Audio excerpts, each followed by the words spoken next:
Olá, pessoal. Hoje, nesta quarta-feira, às 16 horas, o Podemos está convidando para um ato de apoio à Operação Lava Jato aqui no Congresso Nacional, ali no Salão Verde.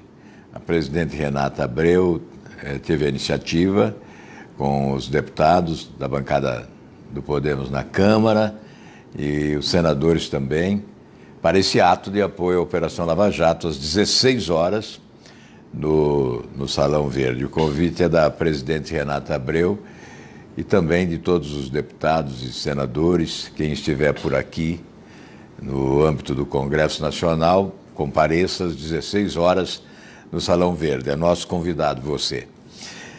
Bem, por que esse ato de apoio à Operação Lava Jato? No domingo, brasileiros foram para as ruas. Há uma ameaça constante à Operação Lava Jato. Alguns de forma mais sutil, não é? Mais clandestina, usando de subterfúgios, comprometem a eficácia, procuram, né, comprometer a eficiência da Operação Lava Jato. Não foi só aquele ato de 6-5 no Supremo Tribunal Federal, aquele foi realmente o golpe mais contundente. Eu não quero discutir preciosidades jurídicas. O que eu quero dizer é que não há necessidade de uma decisão como essa, quando na esteira da vontade popular, a sinalização do nosso povo é para outro lugar, na direção de outra justiça. Não é essa a justiça que a nossa gente deseja. Por isso, nós apresentamos aqui também um projeto, eu quero explicar. Lá na Câmara, os deputados apresentaram um projeto de lei ordinária. Eu apresentei aqui um projeto de lei complementar. Ainda ontem conversei com a Simone Tebet, que é presidente da Comissão de Justiça do Senado, pedindo prioridade para esse projeto, e ela acentuou exatamente isso, que há necessidade de ser projeto de lei complementar, que terá que obter no plenário do Senado 41, no mínimo 41 votos para sua aprovação. O que nós queremos com esse projeto? Com esse projeto nós queremos anular essa decisão do Supremo Tribunal Federal. Na prática é isso, porque vai ficar, evidentemente, os crimes de corrupção, todos os crimes que a Operação Lava Jato vem denunciando, né, que seriam transferidos para a Justiça Eleitoral a pretexto de se julgar o Caixa 2, todos esses crimes permanecerão na esfera da Justiça Comum, da Justiça Federal. Portanto, este é o projeto, não há necessidade de discutirmos detalhes dele, não é? Ele é um projeto enxuto que retoma a origem da Operação Lava Jato com a sua eficiência. É bom sempre lembrar que a Operação Lava Jato, em Curitiba e Rio de Janeiro, condenou 258 pessoas, se não me falha a memória. 285 pessoas. Foram 285 condenações. A Justiça de Curitiba e do Rio de Janeiro.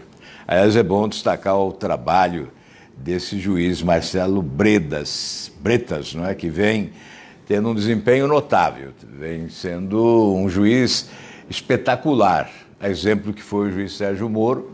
Em Curitiba, o Marcelo Bretas, do Rio de Janeiro, dá exemplos de seriedade, de competência, de coragem, decidindo de forma a atender às expectativas do nosso povo. Então, eu repito, foram 285 condenações.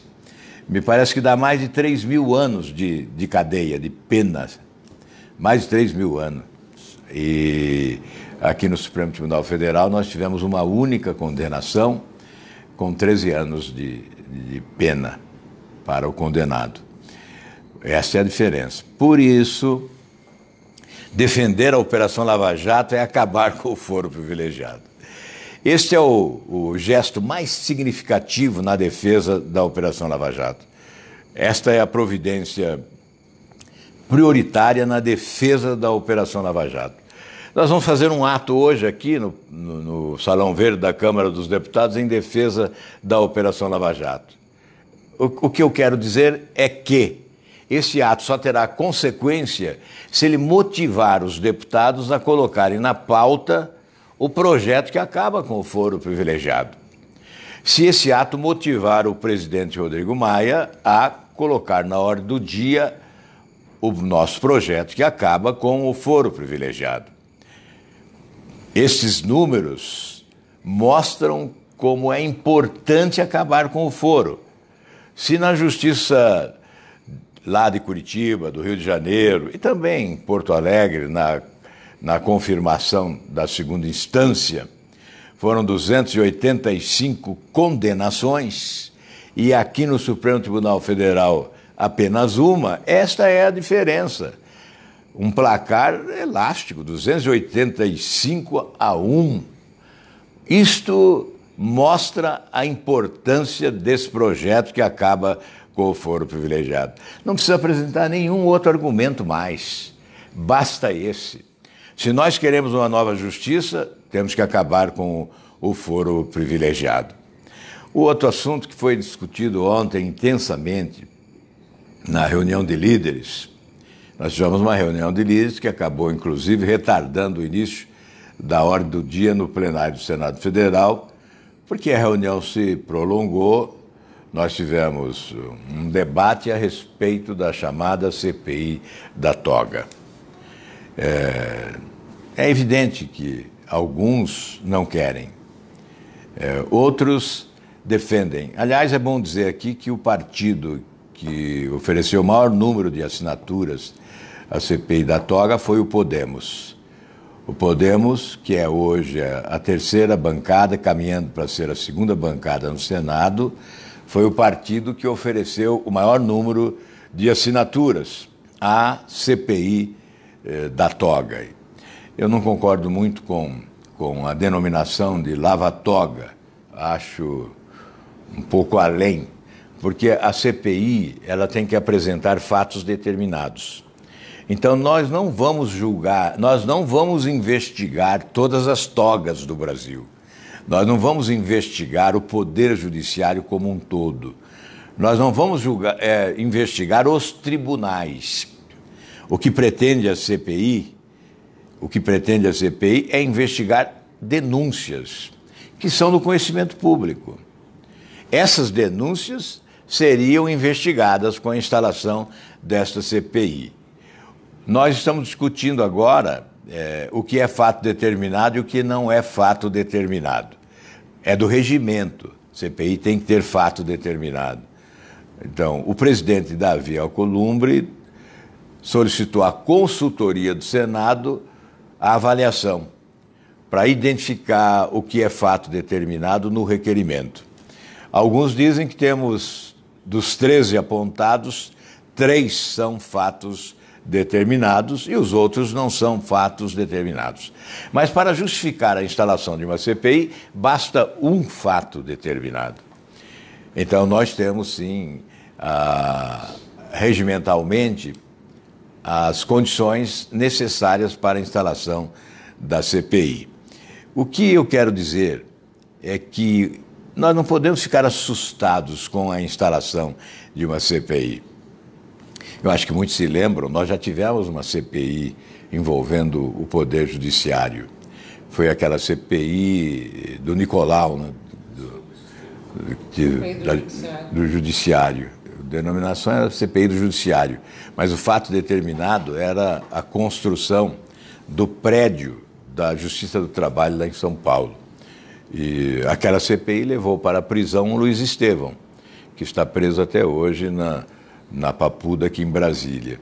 E condenou o senhor juiz Nicolau a muitos anos de prisão. Hoje seria uma outra CPI. Portanto, qual foi a crise consequência daquela CPI? Nenhuma. Não houve esse conflito entre poderes, como alguns tentam insinuar que haverá. Aqueles que nada devem, não temem. Então, no próprio Poder Judiciário, há os que defendem uma investigação, até para que se esclareça definitivamente determinadas situações. Normalmente, quando há irregularidades, muitos pagam por poucos, porque há uma generalização. Quando há o esclarecimento, se coloca cada um no seu quadrado. Quem é responsável por irregularidades fica no seu quadrado. E quem não é responsável não pode ficar lá. Por isso, uma CPI não pode ser encarada como um motivo para crise, para um conflito entre poderes. A crise é decorrente do comportamento, da atitude, do desempenho de cada agente público. Alguém diz, olha, nós não podemos, de forma nenhuma, estabelecer um conflito entre os poderes e desmoralizar ainda mais essa instituição, o Senado Federal. O que eu tenho a dizer é que essa instituição já está desmoralizada. E nós temos que recuperar o seu conceito, recuperar a sua imagem. Eu ainda vi esta semana uma pesquisa realizada lá pela XP Investimentos, em que mostra, no ano passado, o Senado tinha 5% de ótimo e bom. Neste ano, em função da renovação que houve com a eleição, despertou uma certa esperança, nós chegamos a 19 e já estamos agora com 17. Está já ocorrendo uma nova queda no conceito do Senado Federal. E eu pergunto, se nós ficarmos omissos, indiferentes, diante das denúncias que são veiculadas em razão do comportamento indevido de alguns na esfera do Poder Judiciário, nós não estaremos aprofundando o nosso desgaste? Não estaremos desperdiçando uma oportunidade de recuperação da nossa imagem, do nosso conceito? Por isso, maduramente, com a necessária maturidade política, instalar uma CPI nesta hora para investigar fatos determinados, eu repito, é trabalhar a reabilitação da imagem do Congresso Nacional, especialmente do Senado Federal, neste caso. E a CPI não pode ter objetivo apenas da investigação, ela tem que ter objetivo da propositura. Nós temos que discutir, por exemplo, o modelo de composição dos tribunais superiores. Vamos preservar o apadrinhamento político como critério para a escolha de ministros dos tribunais superiores? Ou vamos adotar o critério da meritocracia, que vai premiar o talento, o preparo, a qualificação e, sobretudo, a ética? Sem dúvida, nós temos que discutir isso. O mandato, a função, é decorrente de uma escolha por mérito com mandato definido, ou o magistrado terá um mandato permanente, será irremovível, terá, enfim, um mandato até os 75 anos, como hoje, não é? Hoje a aposentadoria ocorre aos 75 anos, depois da PEC da Bengala, ocorria aos 70 anos, com a PEC, da chamada PEC da Bengala, foi para 75. Então, há magistrado que pode ficar no Supremo Tribunal Federal 40 anos, 35, 40 anos, né? Então, me parece que essa perenidade, né, essa longevidade no exercício da função acaba não atendendo os interesses da nação. Por essa razão, essa discussão pode se travar numa CPI. Tem sido assim no passado. É preciso abordar essa questão também, porque a CPI foi um instituto desmoralizado nos últimos anos. Então, aos que não acreditam em hipótese alguma numa CPI e por isso renegam. Eu já tive aqui uma experiência de CPIs que deram certo. Eu citei há pouco uma, né? Essa do Judiciário, que levou à prisão um senador e a condenação e a prisão também um juiz, um magistrado. Outras CPIs, como a dos Correios, Mensalão, foram vários condenados, né, nessa ação penal, se não me falha a memória, 470, né, do Mensalão. E depois nós tivemos anteriores CPIs que deram resultado. Eu poderia citar em 2001 a CPI do futebol, que promoveu condenação de cartolas e na parte propositiva, né, deu origem ao Estatuto do Torcedor, a Lei de Responsabilidade do Desporto Nacional, uma CPI que eu requeri e presidi aqui no Senado Federal. Então nós tivemos um tempo em que as CPIs davam resultado. Depois, durante os governos do PT, aprenderam a dominar as CPIs, a amordaçá-las, não é? E com isso elas passaram a ser desacreditadas pela sociedade. Não se acredita mais em CPI, eu próprio passei a desacreditar, não aceitei mais participar das últimas CPIs, mas agora com a renovação no Senado Federal, nós temos 49 senadores principiantes aqui no Senado, né, que estão iniciando o mandato. 46 que foram eleitos e 3 que assumiram como suplentes. Então são 49. Com isso nós imaginamos, mudou o cenário e passamos a ter a esperança de que o Instituto da CPI possa ser reabilitado, porque é fundamental, é essencial para que o parlamento cumpra o seu papel de fiscalizar, principalmente fiscalizar o executivo, que é uma missão precípua do poder legislativo. E a CPI é um instrumento da minoria, portanto, deve ser preservado. Mas ele não pode, evidentemente, continuar a ser o que foi nos últimos anos, não é? Um instrumento para esconder e não para revelar fatos escabrosos, falcatruas, ilícitos praticados, corrupção. A CPI tem que ser reveladora. Por isso, hoje, eu acho que seria conveniente, né? Eu respeito a opinião de alguns, nós temos que respeitar. Na verdade, neste caso, há que se respeitar a posição daqueles que se opõem a essa CPI.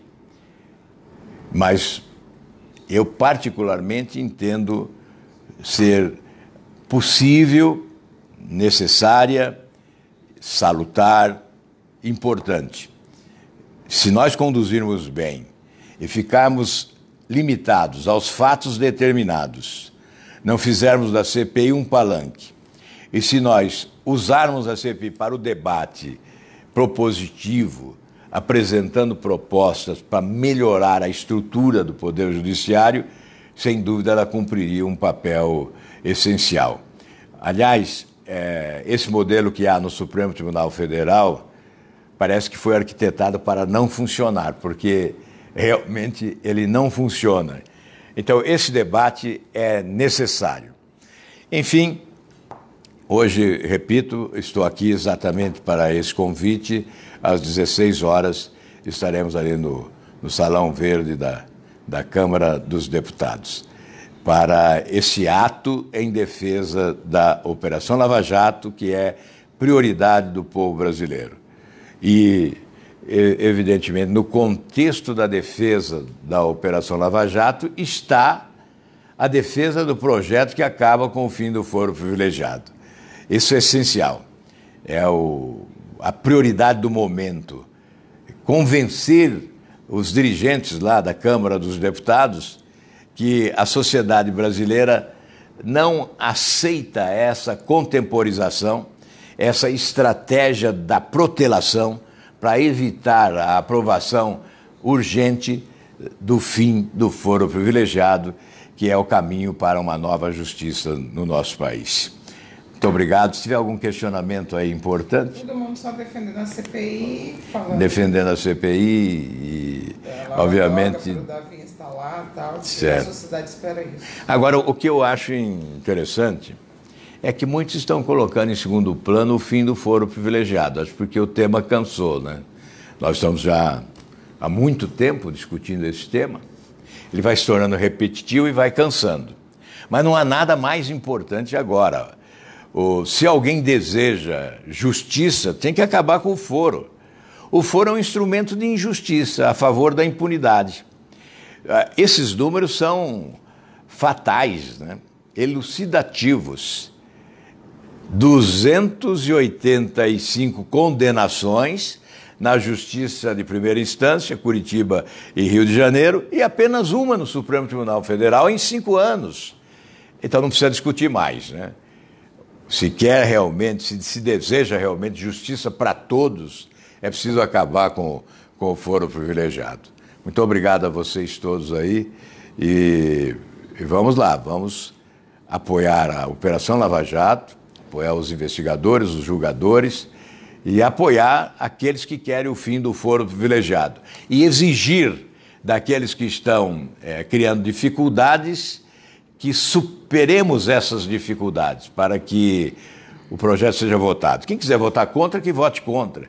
Quem tiver coragem de votar contra, que vote contra. Mas é preciso colocar na pauta, é preciso colocar na ordem do dia. Muito obrigado a todos e uma ótima quarta-feira.